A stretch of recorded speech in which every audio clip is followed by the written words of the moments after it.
Lindsay Lohan went from promising child star It wasn't that hard. It came pretty easily. to an out-of-control party girl. Have as much fun as long as you can, you know what I mean? Every outrageous act became a tabloid headline. There is that beast in her that is so self-destructive, and that's the problem.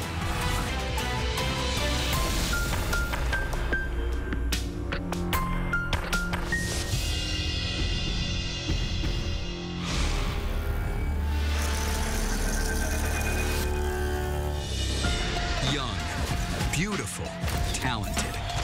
Lindsay Lohan was Hollywood's it girl with seemingly unlimited potential.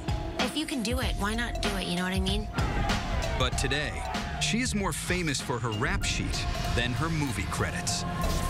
You throw the addiction in there, and you have somebody who's totally out of control.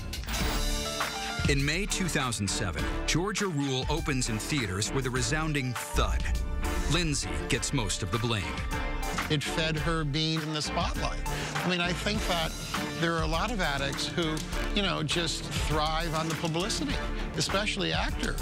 Whether it's negative or positive, everyone wants a piece of them. By 2012, Lindsay Lohan's career is in the dumps.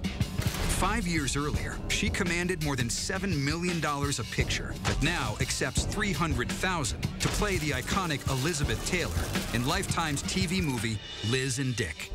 Although the movie gets high ratings, the critics skewer Lindsay's performance. Addiction over a long period of time will destroy all your natural abilities, will destroy all your natural creativity, will destroy all the natural things that the universe gave you.